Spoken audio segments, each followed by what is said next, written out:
Well, good afternoon. My name is Kamara. I am the Student Assistant in Diversity, Equity, Inclusion here at Northwood University.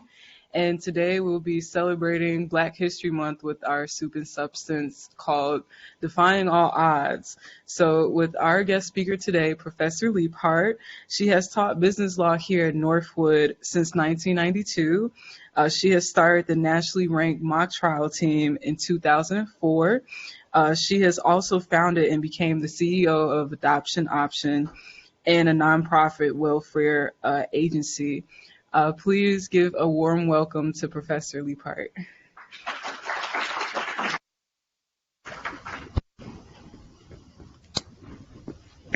Hi.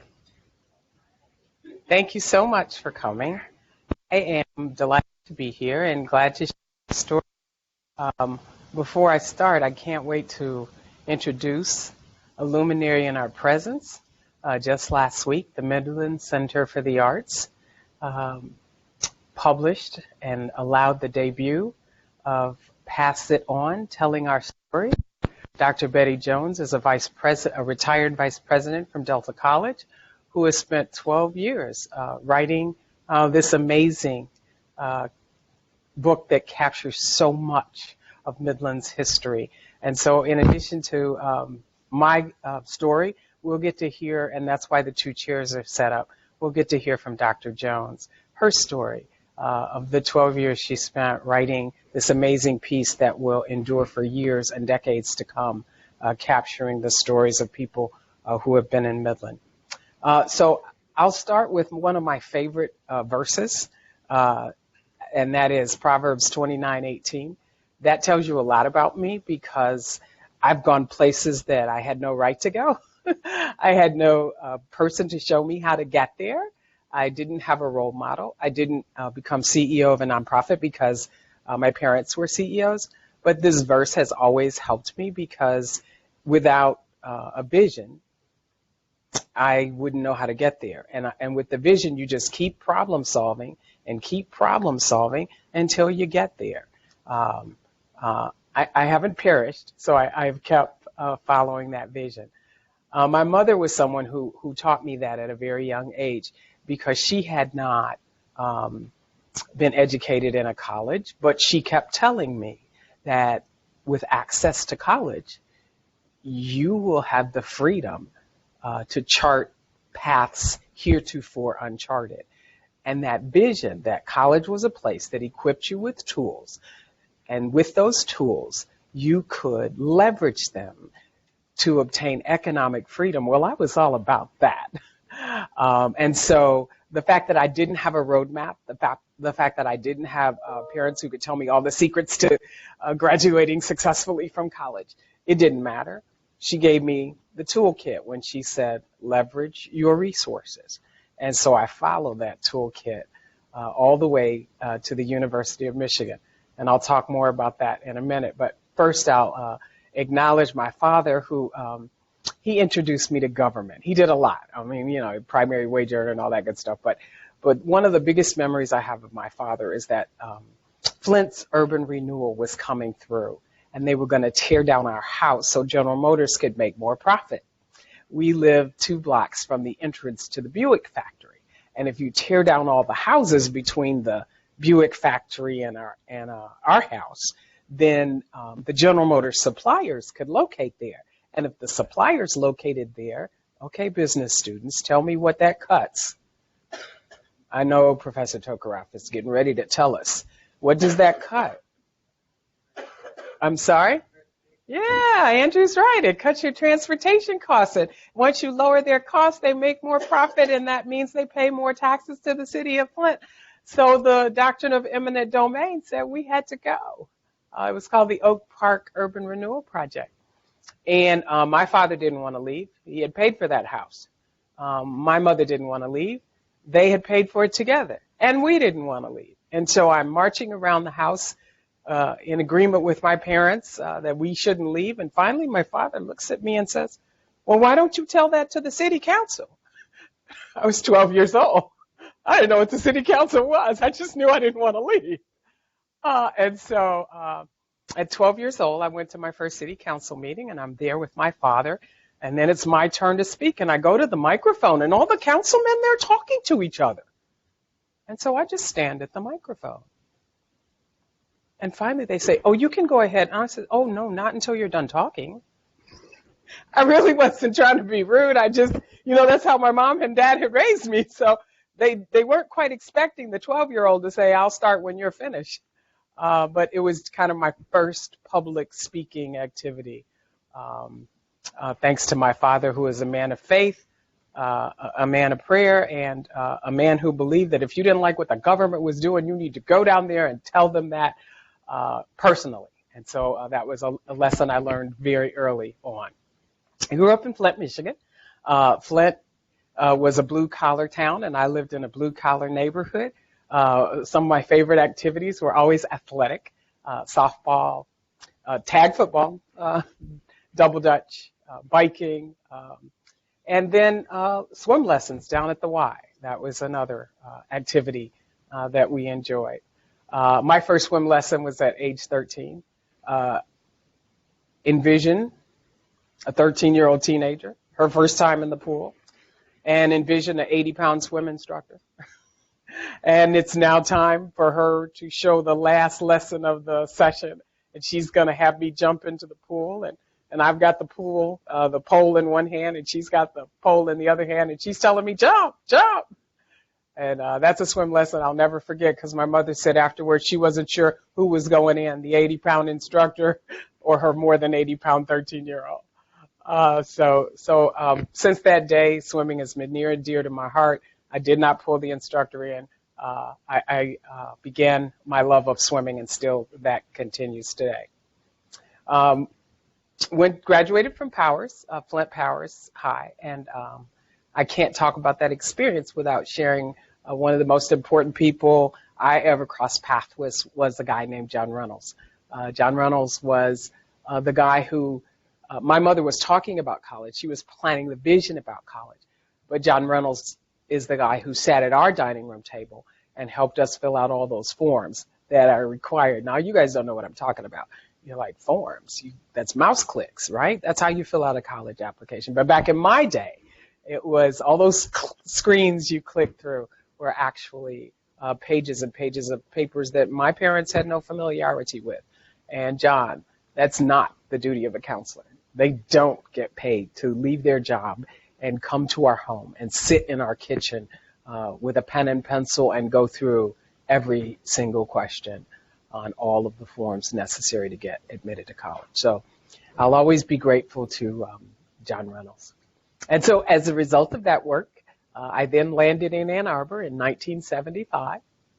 And that was a wonderful place because I met, not only did I get a great education, but I met an amazing man about a month after I got there. At that time, he was Theophilus Leapheart. He went on to get a PhD in chemistry, and now we call him Dr. Theophilus Leapheart. But about a month after I got there, I met him, and about a month after I graduated, we got married in 1979. So that was my story at the University of Michigan. Met lots of people. It was a real eye-opener for me because my world was defined by my block on Baker Street and the school I went to. Those were my two worlds, home, church, and school. And those three communities, if you didn't exist in those three communities, my home, my school, my church, I didn't know anything about you, your culture, your background, your dynamics, your preferences, your fears.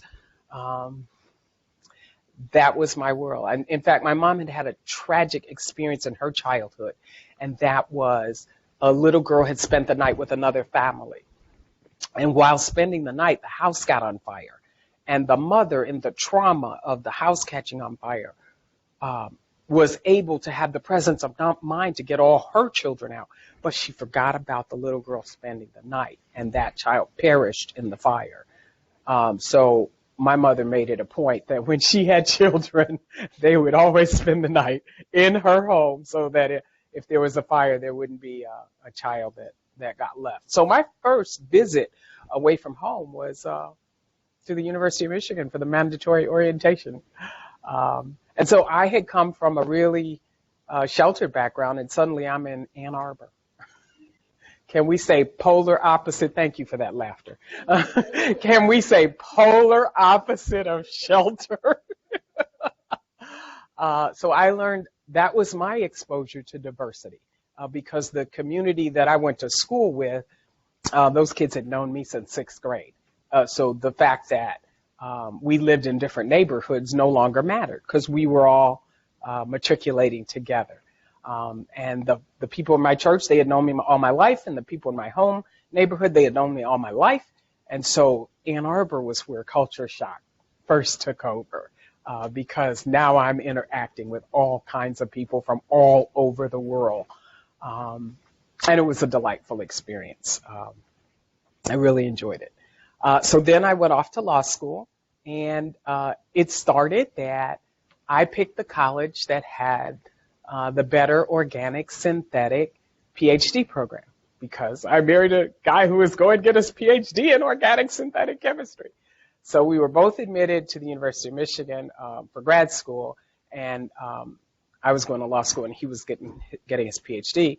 And we were both admitted to Ohio State, but when he went to when he went and talked with his industry, he was working at Upjohn at the time, they said, the folks at the University of Michigan have done, past tense, some amazing things. But if you want to network with current industry standards, people like at Ohio State have more current industry contacts. So we went to Ohio State. We spent 2 years there. And after the second year, they were right. Not only was the person at Ohio State very recognized in the industry, but Indiana reached out and said, I'll build you a brand new lab if you come to Indiana. So I'm 2 years in the law school, and his professor is moving to Indiana. So guess where we're moving?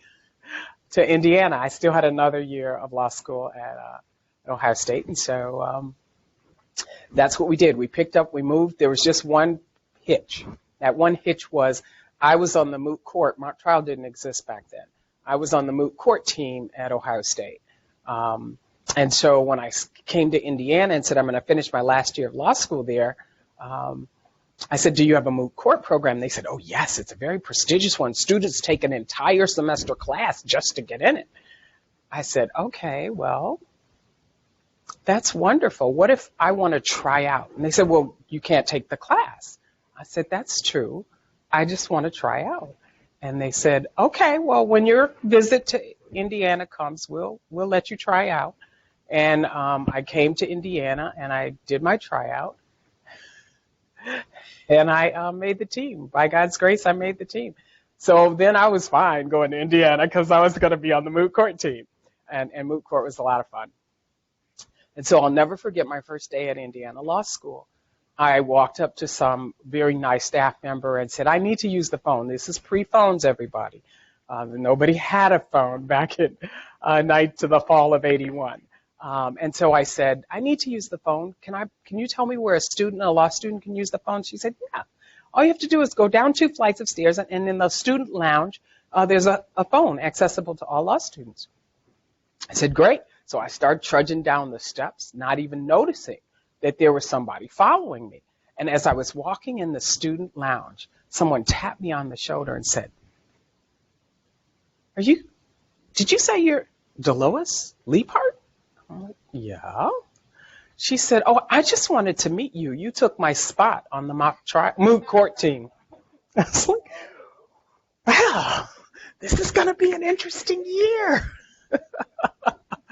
But God is good. It all worked out. I had a great time being on Indiana University's moot court team. We did great things together. It was a lot of fun. So as I think about your title of Overcoming the Odds, I really look at my story and think about what made me overcome the odds. And there were several things that I have found to be very, very helpful. One of them is looking at inspirational figures from history. When I think back to Madam C.J. Walker and her becoming a millionaire during a time in this country where it was difficult to just stay alive because of her race, I think, well, I don't at least have that problem. So I should be inspired by that. I should be able to be successful because she did. And she had a lot more problems and barriers to success than I do. When I think about historical figures like Mary McLeod Bethune Cookman, I just get inspired. I mean, she came to a place in Florida with less than $2 in her pocket with a vision of starting a college. No, she wasn't college educated. Does that bring back a story? Are you thinking about somebody else who had a vision of starting a college? No, they didn't have a PhD in higher ed administration. But they thought if people are going to be going to the moon, somebody's got to sell all those parts, and then we need a business school that gets students into their major right away. Okay, that's what our founders were thinking. And then were they thinking, I'm a basketball coach? No. Were they thinking, I'm an admissions representative? I'm not taught these courses. No. They were thinking that we're going to do this. Needs to be done. It's up to us to do it. So I take great guidance from those who have gone before me, who did not have the tools, who did not have the roadmap, and they just did it. I really take great guidance from people like Wilma Rudolph. If you know the story of Wilma Rudolph, she walked with a brace because of her experience with polio. And back then, polio could prevent you from walking. And her mother went to doctors, and the doctor said, she's never going to walk. And her mother went to other doctors because that wasn't an acceptable answer. And they said she's never going to walk. And she kept going until she finally found a doctor that said maybe, perhaps, potentially, if you massage her leg most of the day in these methods, it might make a difference. So she came from a large family, and they set up shifts. And every child had a shift that they would massage her leg. And you know the story. Those shifts worked. Not only did she get rid of the brace, not only did she learn to walk, but she what? She ran. She ran in the Olympics and earned gold medals. So I am a person who is really taken by, who really focuses on those people who defy the odds. And Wilma has been one of my heroes forever. Another one of my heroes is Bessie Coleman. Bessie Coleman came along during a time where women were not allowed, were not given extensive opportunities to take flight lessons. And especially black women had even less opportunities than women. And so since she couldn't get a flight school to admit her, Bessie Coleman talked to a reporter. And back then, reporters were the only ones that had information. Librarians and reporters, they have always known how to get the facts before the internet. Now all of us can get the facts. But back then, it was librarians and reporters. And the reporter said, I have been told that in France, they don't care about the color of your skin as long as you can pay for the flight school. So she didn't speak a word of French, but she saved her money and flew to Paris and took lessons about how to fly a plane in French. And so when I wake up in the morning and I'm feeling a little dejected, I'm feeling like the odds are against me, I'm feeling like I'm swimming upstream, I think about Bessie Coleman. And I'm thinking, you know what? I don't have to learn a language in order to pursue my dream on the other side of the ocean. So since I don't have barriers like that, I have no excuse for not defying the odds. Another one of my favorite Wilmas is Wilma Delaney. She was the first African-American female vice president at Dow Chemical. So there was no roadmap for her. There was no, this is who mentors you, and this is who explains it to you. So I've often taken stock and paid careful attention to those who go places that there's no roadmap for. And then we moved to Midland. And I started as an attorney in the Dow Chemical Company, and I instantly met a network of achievers. That's something that has been a blessing in my life, to surround myself with a network of achievers. Those are the people who Henry Dow said I can easily find people who will tell me why it won't work, they are in abundance. But what I'm looking for is the one person who will help me make it work. And so I found a network of women like that. And the first one, Dr. Jones, you'll recognize her. When I walked into the 9001 building of the Dow Chemical Company to start as an attorney for the agricultural products, I ran into Wanda Herndon. And Wanda, took me into her tribe and said, this is the Dow Chemical Company, and here's how it works. And she helped me navigate. And then the second one was Wanda Stringfield. So those two Wandas, they were my bookends. And we all had goals of achieving at Dow Chemical and did so successfully. And then my third network member was Anita Jenkins, who was in the legal department.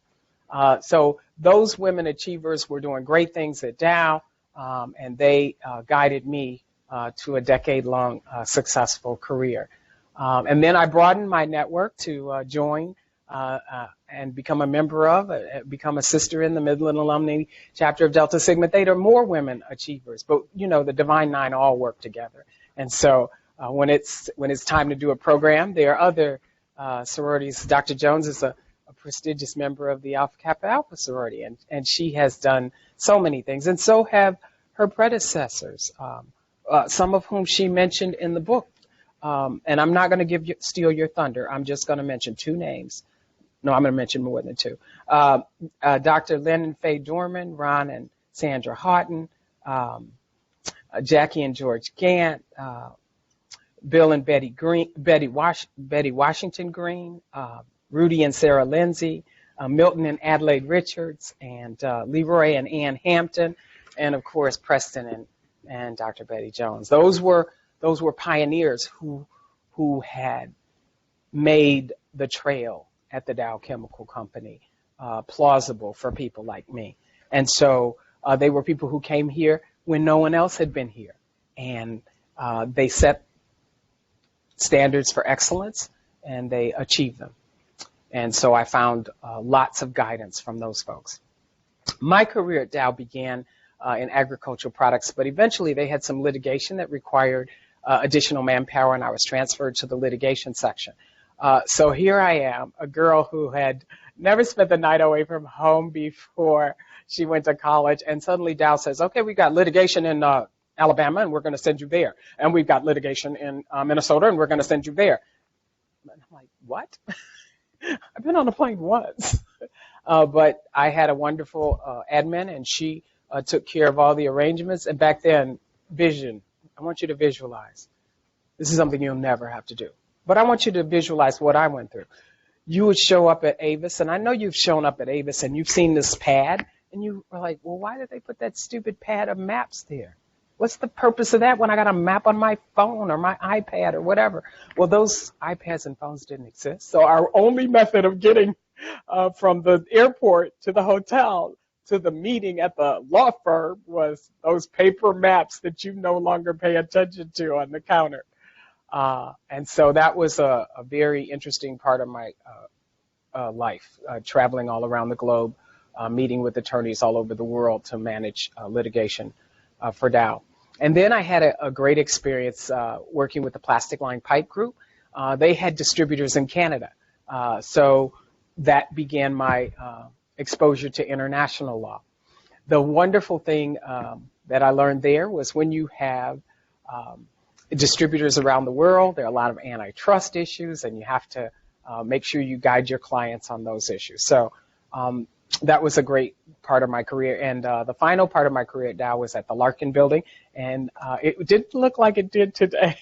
It didn't look like that at all. It was a much smaller building, but they've continued to grow since that time. So then in 93, I left Dow and started a law firm, and that law firm provided services until 2019. And while I was at Dow and while I was starting the law firm, I wrote articles, and the Michigan Bar Journal has articles that I wrote on contracts, and then I decided to start a nonprofit adoption agency, so I wrote articles on adoption, and those are published in the Michigan Bar Journal. So some of you might be thinking, okay, why do you start an adoption agency? There are, that could be a whole hour presentation by itself. But I'm just going to pass around. Jacqueline, would you pass these 2 documents around? And I saw these books. I was an adoption attorney. I did adoptions, and I went to a conference, and I saw these books. And I said, what are these books? And they said, oh, these are the mayor books. So I want to make sure everybody gets a chance to look at the white ones before I pass these out. And I said, well, what is the mayor book? And she said, well, these are all kids whose parental rights, hold off on that one. You can take it to your chair, but don't pass them out yet. These are kids whose parental rights have been terminated, and we haven't found a family for them yet. And I thought, oh, well, I wonder how I can help. And they said, oh, only nonprofits can help. You are a for-profit law firm. You can't do anything about it. It's really not a good idea to tell a lawyer you can't do anything about it. It just ate at my soul. Those children, every month, I asked them, well, since I can't do anything about it, would you just send me one of the books every month? And every month that book would show up. And every month I'd look at those faces. And every month I would say, the only way I can help them is become a nonprofit? Eventually, I had to do what? Become a nonprofit. And so, by God's grace, Adoption Option was incorporated in 2003. We got our license from the state of Michigan to help get children out of foster care and provide adoption services in 2004. That's right. We are 18 years old. That's correct. We are age of majority. Hallelujah. And so in that time, we have provided more than 385 adoptions, closing in on 400 this year. And so when we hit that 400, we're going to be blowing up the social media that 400 children are no longer in foster care because our agency, our staff, our amazing staff have been able to help get children out of foster care. And so they no longer print those very sad pictures in those very sad books. They went to, somebody finish it for me. They went to the internet, yes. So most of the children are now listed on the internet, but Jacqueline's going to pass around the new pamphlets they send out. Since they're on the internet and nobody has to incur, they don't do all the children. They just do a sampling of the children, and they mail it to every library in the state of Michigan, so that if you're interested in adopting, you know that there are these children who are present and waiting for a family. And so if anybody wants more information about that, I have one last request. Jacqueline, would you please pass out these documents? And they are right there on the table. So that tells you a little bit about Adoption Option. Let's move to 1992. That's a day when Linda Howman picked up the phone. She was the HR director back then. And she said, we need, am I recalling correctly? That was one of my sorority sisters said, I think you have a degree in communications. Is that right? And I said, yes. She said, well, would you teach a communications class for us? And I said, sure. So I went into my boss at Dow and I said, a person who's the HR director at Northwood asked me to teach speech communications on my lunch hour. Is that okay? And he said in his inimitable way, it's your lunch hour. Do what you want with it. Okay. And so with that response, I was off, and that speech class went well. And then they found out I had a JD, and they said, well, why don't you teach a business law class? So I thought, okay, I'll teach a business law class on my lunch hour. And by God's grace, that went well. And after the pregnancy of my third child, I was like, well, this is fun. I like this. And I had a conversation with one of the administrators and became a 3/4 time member of the faculty the very next year. So it's been a blessing. I've taught not only business law, but risk management and international law. I've met some amazing people, amazing students, and that keeps me young. My children are often telling me, Mom, Where'd you learn that expression? The mock trial team is teaching you words again. You can't say that. I'm like, okay, all right. But anyway, and the mock trial team has been an amazing blessing because the students who invest spend a lot of outside hours beyond class. And that investment pays huge return on investment. The dividends are massive. When you look at Tanya Long, who was blessed to be admitted to Harvard Law School from right here at Northwood University. She went on and finished that degree and became an assistant attorney general, and now is employed in private corporation. When you look at Trayvon Talley and the stuff he's doing in Houston, when you look at Mike Wright, who worked for Ford, and Bill Krill, who worked for Ford, when you look at Jonathan Hartsfield's career in banking, Lou Danner is a county prosecutor, and John Repovich is a public defender, all off of the same team. They competed together and now are doing opposite careers in the legal field. When you look at Danny Hodges and Lillian and Will Freeland and Ariel Lett, who has his own firm, they're all doing amazing things. Kofi Apoko is out on the East Coast, and he was a graduate of DeVos and a member of the mock trial team. Vince Davis was here at the career fair hiring people last week, and he was a member of the mock trial team, but now has an incredible career in automotive. Dr. Faris Muhammad went on and got a PhD in education. And Abraham Lawton, also known as Brian, went on to become a prosecutor in Florida. Bryce Rucker works for a firm in Detroit, and Chris Grant is in law school with Chris Murphy, who were all on the mock trial team. It's been some amazing joys to keep in touch with my students and hear about their phenomenal success. Stephanie Henschel worked for Dow Corning many years and was successful and decided, I would like to start a business. And so she did. She bought a parcel of land and started a business with an activity she loves, which is showing dogs. And if you go on the internet, you'll see a ribbon every week that she and the dogs she raises have shown. Pat went on to travel internationally in the automotive industry, Pat Wixon.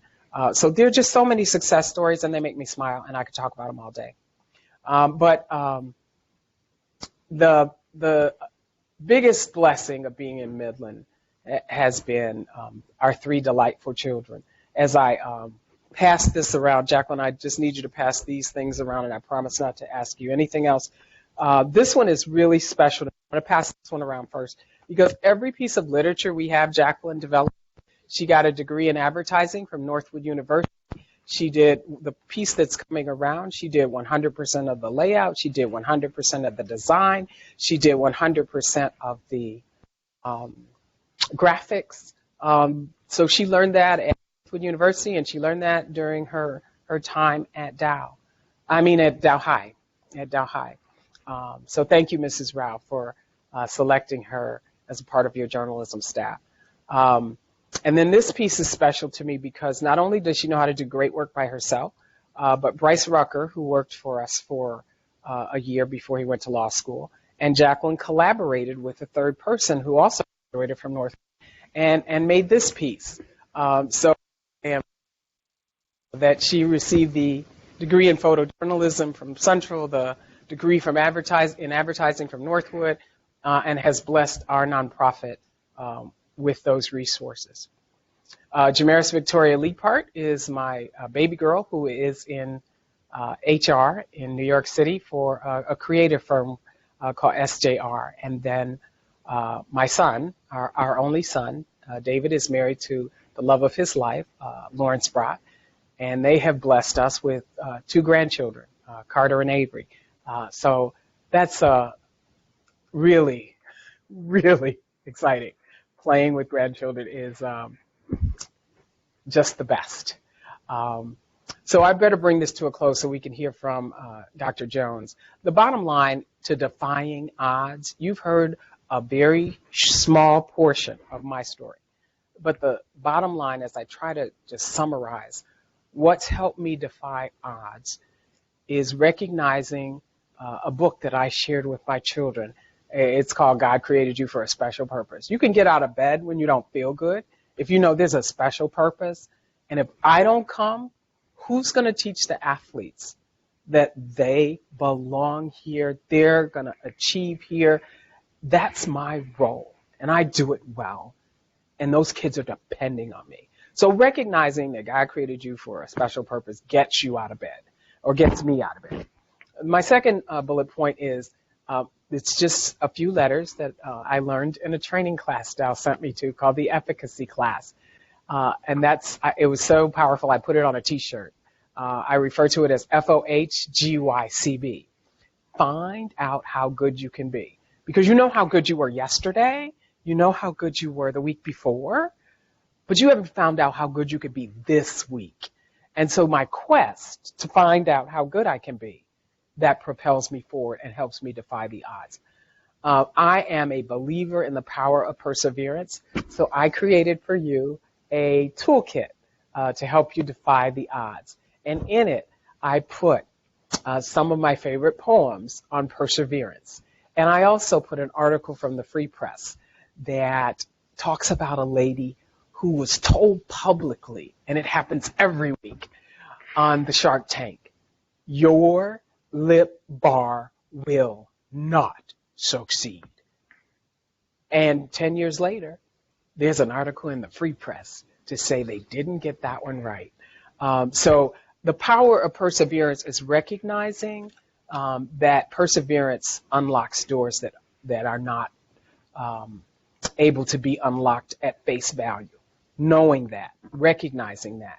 Recognizing, the next bullet point is that there are these things called obstacles, and you just have to decide how you're going to frame them. When you see a boulder in your path, the path you're trying to trod, you have to recognize the difference between stepping stones to take you to where you want to go and stumbling blocks. It's all in how you use them. They're both boulders in your path. Is it as a stepping stone to go to the next stage, or as a stumbling block, which is an excuse not to go on? And that propels me forward. I already told you my other secret. Surround yourself with a network of achievers. Because when you say, I don't know if I can do that, they'll tell you, oh, yes, you can. And then my last one is reach back with your time and talent. So, Jacqueline, if you'll pass out the toolkits, I'm done. And now it's time to get to Dr. Jones and let her come up here and shed some light on this 400-page masterpiece that she has shared with the public, and the copies are going fast. So come on up, Dr. Jones, so we can hear your story.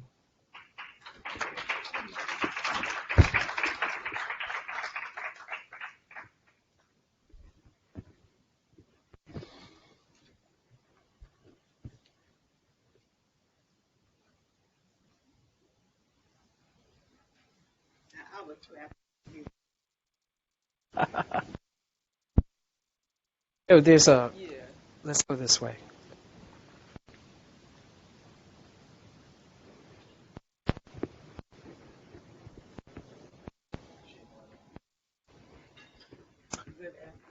You can take a chair if you like. You can stand or you can take a chair. Which would you prefer? No, I'm going to.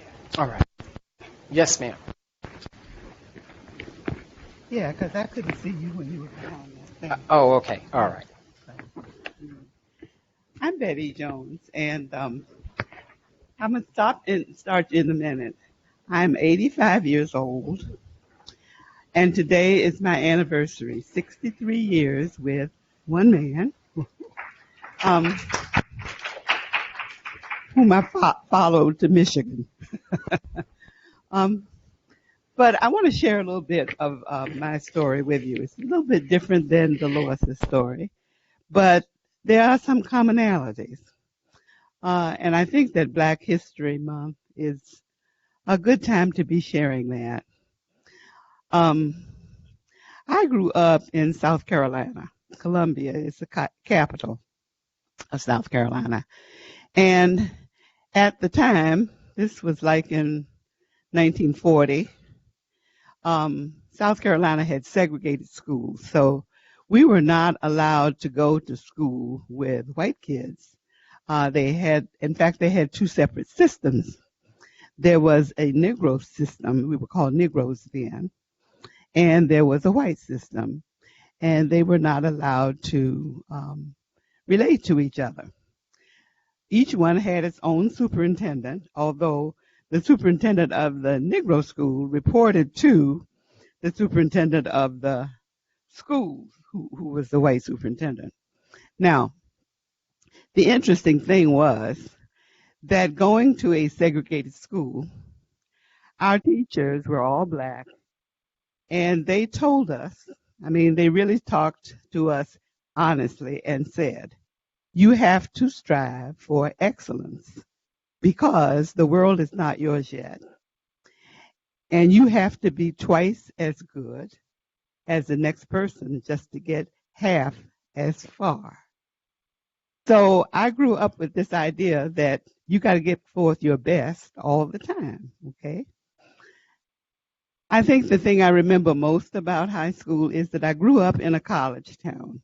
There were two historically black colleges in my city, and I lived within about 4 blocks from them. It was a wonderful advantage because my mother sometimes took in roomers. My mother was a domestic. She was a very skilled woman, a seamstress, dressmaker, gardener. She could make anything grow, even if she looked at it hard. But she was a talented woman and a very wise one. And she would tell me all the time when she worked in white homes, she said, Betty, they're not smarter than you are. They just have more money, okay? So you keep that in mind. So anyway, I grew up believing that. And actually, I found out later that that was indeed true. I was as smart as anybody else. When I began to come into contact with people, I figured, gee, I know just as much as they do. So the experience of growing up in a college town and being able to be in and off the college campus, having access to young people who were going to college when I was, knee-high to a duck, also motivated me to want to go to college. And so I did. I went to Hampton University in Virginia, which was another very good experience for me, and one where I met my husband now of 63 years. Now, Hampton had a very good curriculum. However, one of the things aside from the curriculum that they always taught was I should call it a motto for all Hamptonians.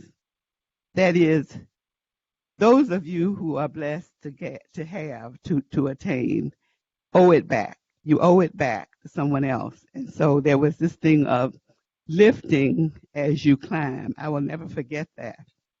Lifting as you climb. So as you go wherever, you bring somebody else along too.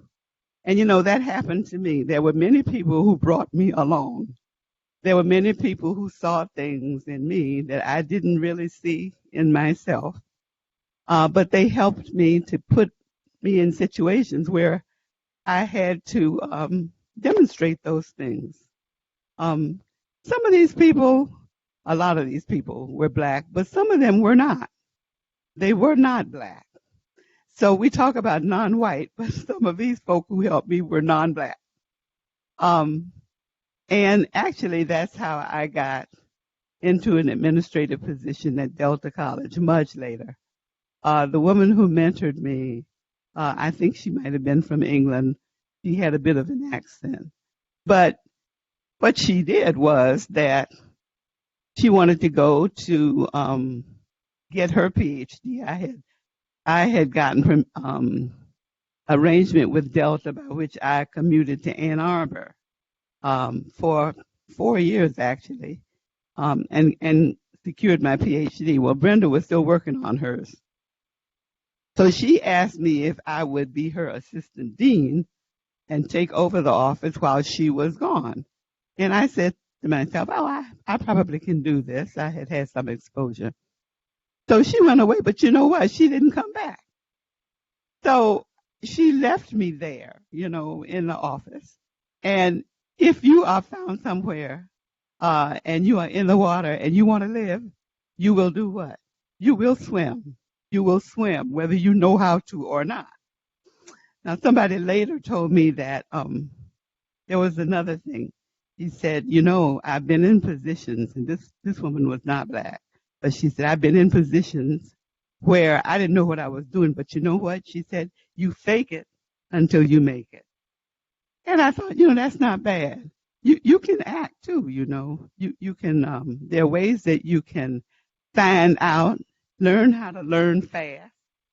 And I have another one, lean around the curves, but just keep moving, okay? So there are ways to get to a vision that you might have for yourself.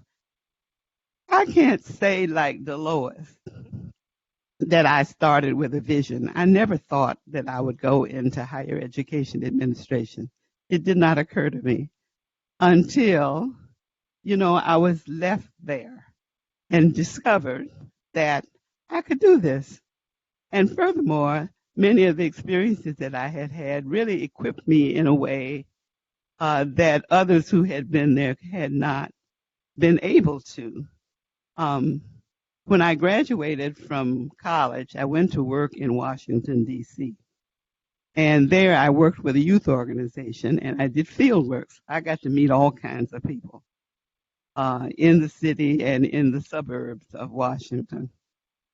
And, you learn about how people live, and actually there's so many commonalities. Everybody wants the same kind of thing.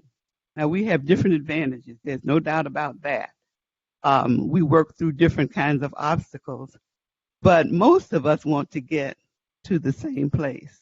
We want to have a home and a family. We want our children to be educated. I mean, there's some real common things that Americans tend to have that they want to pursue. So when I was in Washington, I decided that I would get a degree in social work. So I went back for my master's in social work. Well, I got it in social work and group treatment.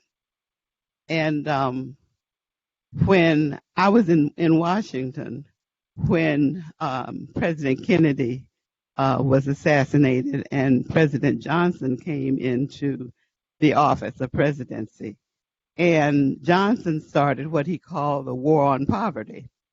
Well, there I was in the middle of the city, and so I was working at a settlement house, and we developed a program for Neighborhood Youth Corps to train young people and have them actually work on jobs and get paid in the city.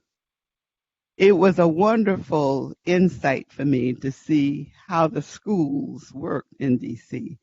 because I had not been in the school, but I learned that many of the schools were not really educating kids.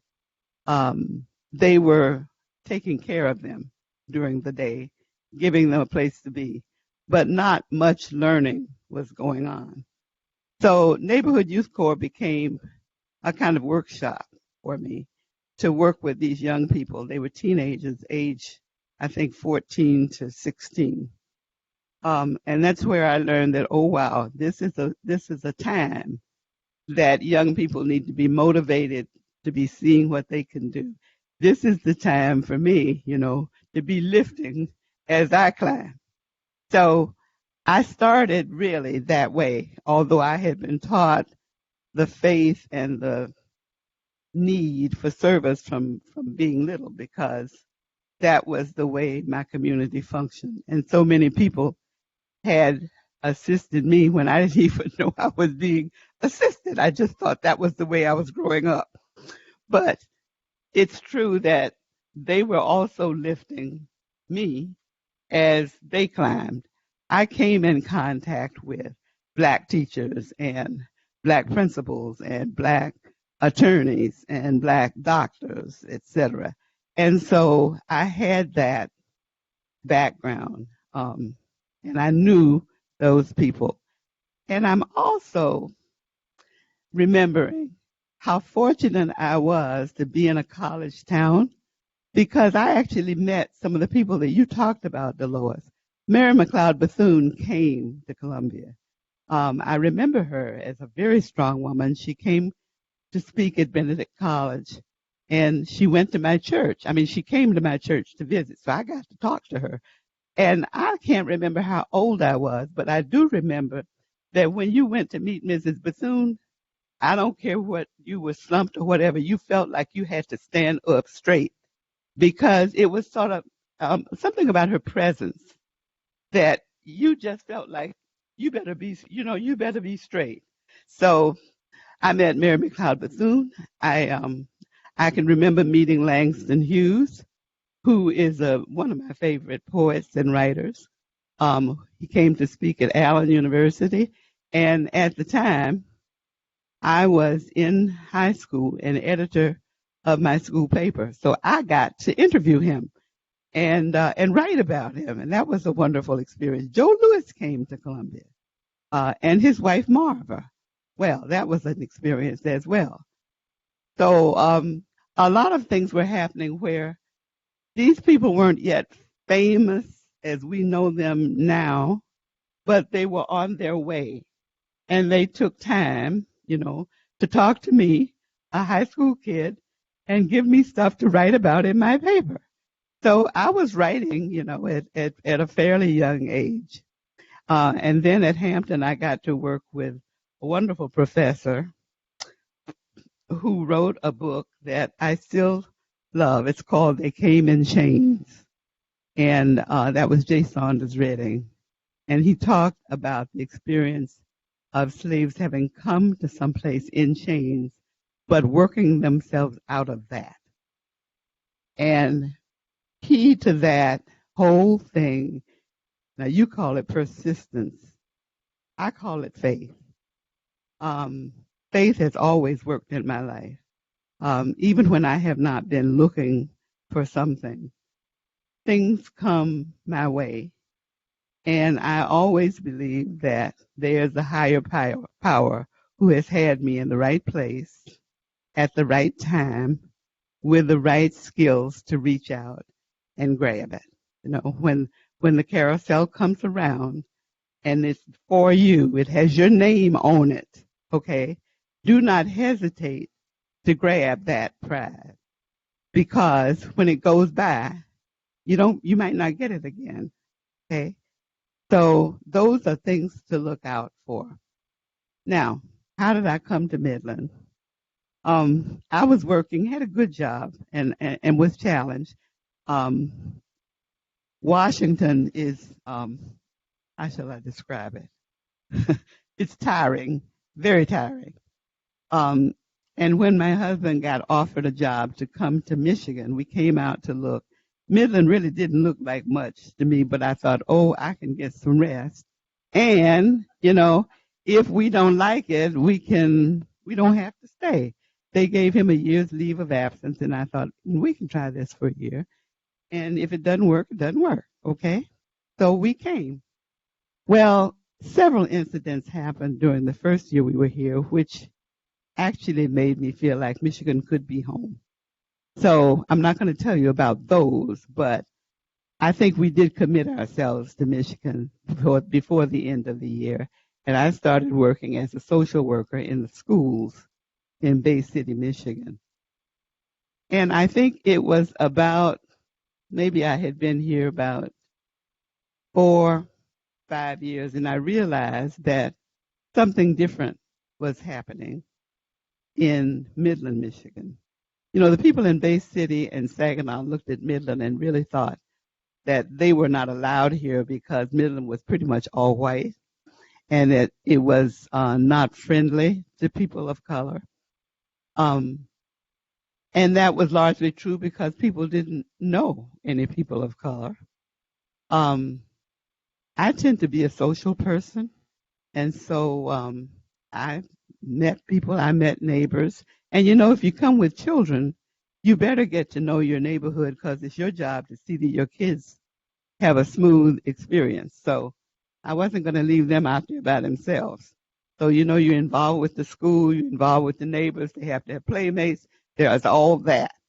So I was pretty involved. But I also worked full time and figured out how to run a household, keep the children in tow, and keep the husband happy, okay? As long as dinner's on the table, he's all right. Yeah. So anyway, I realized that Midland people were trying to learn, and that sometimes what we think is hostility is really ignorance, that people don't know. And I really think people were afraid. I think they didn't know what was happening in their neighborhoods and that they were really afraid of these folk who were coming in during the 1960s. Yeah. Len and Faye Dorman were the first couple, professional couple of color who came to Midland. And they were here for 4 years alone,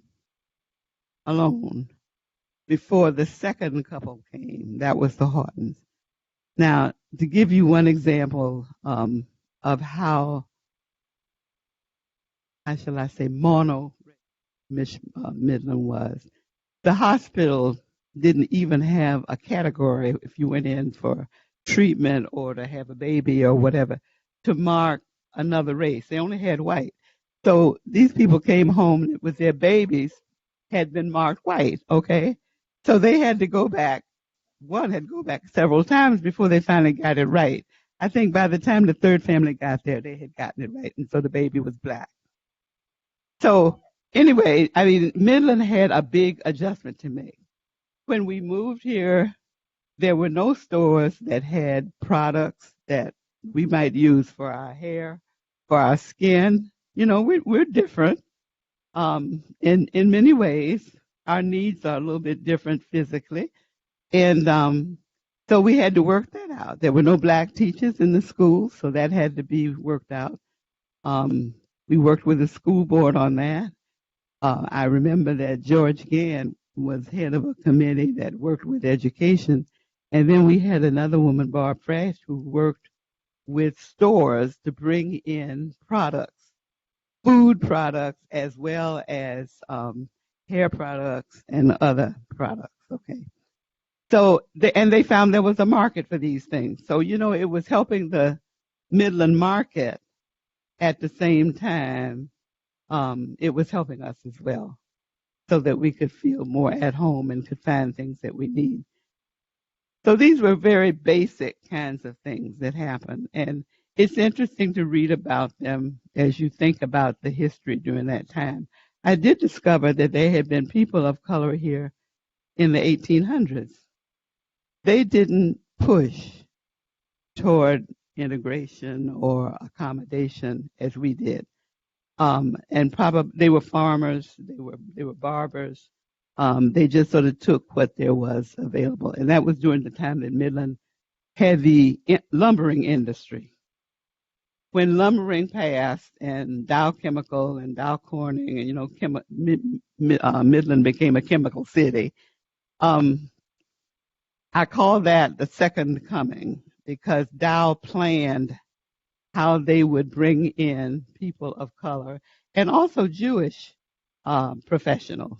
Jewish professionals came in about 10 years before they started the recruitment to get in professionals of African American and other heritage. So the company was not unaware. They set up an EEO office that was supposed to be helpful to that, and actually that was a success, to tell you the truth. So Midland didn't go through the kind of upheaval that many other communities had gone through, where people, you know, got harassed or attacked or whatever. And it occurred to me that as we were working through with our organizations, that this was something that ought to be recorded. So I started taking notes, interviewing people, talking to them. You want me to shut up? I know. But this is interesting because I think it speaks to the necessity for people to talk to each other honestly. When we came, Midland did not have what I call a culture of conversation. You know, people would call the radio show or the talk show, but they wouldn't tell you to your face. They would not talk to you face to face and say, gee, tell me who you are or whatever. That changed. And that changed because the minister, Reverend Bauman, worked at it. And also Church Women United was a local organization that did a lot with that. And as a result, people started to communicate with each other and be honest with each other. And I think because of that, a number of things were enabled to happen that would not have happened someplace else. And so I know this time is limited. It's fun to meet you. You get a chance to try some of those things out. And I hope if you get a chance, I do plan to donate a copy of this book to the library here at Northwood. So if you get a chance, take a look at it and see some of the things. And you might find some things that would be interest of you too. I will say that one of the earliest black professors at Northwood was Walt Stafford, who started the restaurant management program here. And you still have a Stafford dinner that honors him every year.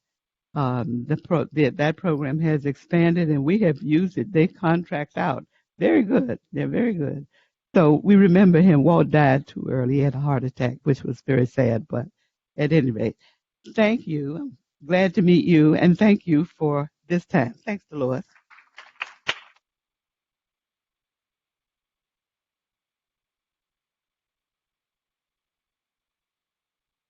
It's 1 o'clock, and you were advertised that this program would conclude at 1 o'clock. I want to thank you for coming. I did describe the occupation of all my children, but then I left out my son, who's a lawyer, and his wife, who works at Millennium in international affairs. So that's our troop. That's our story. Thank you for listening. Dr. Jones, I'm indebted to you for the years you labored to write, pass it on, sharing our stories, telling our truth. African Americans in Midland, Michigan from 1860 went all the way to 2022.